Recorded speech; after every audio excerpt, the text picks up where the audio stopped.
This is Meelis Anton. I'm the Chief Operating Officer of Clevon, and you are watching Last First podcast.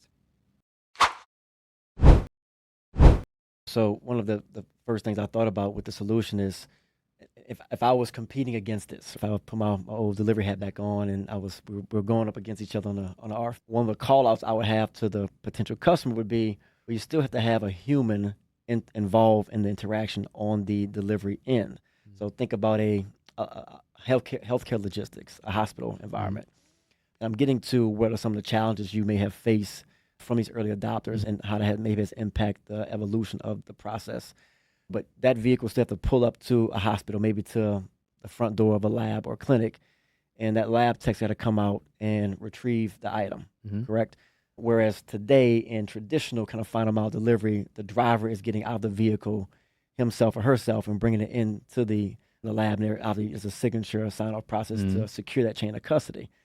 Have you had any issues with that, with customers pushing back and saying either I don't want to come outside to retrieve the item, or has anyone tampered with it, where you mentioned like if you're doing an alcohol delivery or something that's above 21, have you had any challenges with that or any other challenges with early adopters that you're still working through some of those issues? When it comes to tampering, then so far, we haven't had any issues there. The important part is that as the solution has a lot of cameras, 360 degrees continuously. We are having a good view of what's going on. We have the labels also on the robots indicating that this is the case.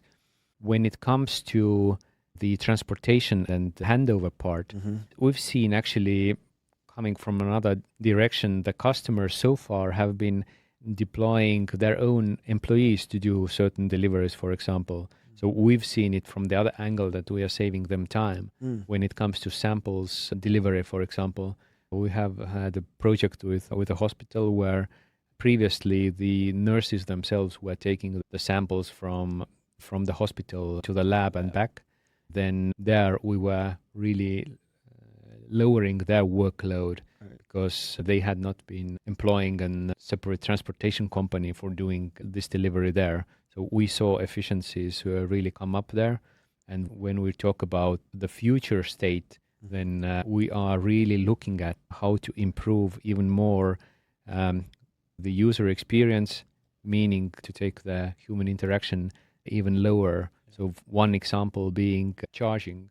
So initially we started out with someone hooking up the charger, but we have already the hardware available for contactless charging. So when you think about your Roomba doing the rounds at your home and then back to home base, and then going back to home base, so the principle is exactly the same, that the charging part will be automated. And we are having conversations with a couple of companies when it comes to technologies where we could be automating the loading or even the unloading part.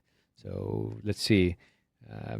My vision of future is that it will be really cool when something like Optimus or something in that vein would be driving along or coming and then fetching and doing the unloading part, for example. I'm your host, Jason Burns, and we'll be bringing you the stories from the front lines, everything from last mile to the first mile in the most dynamic industry in today's supply chain.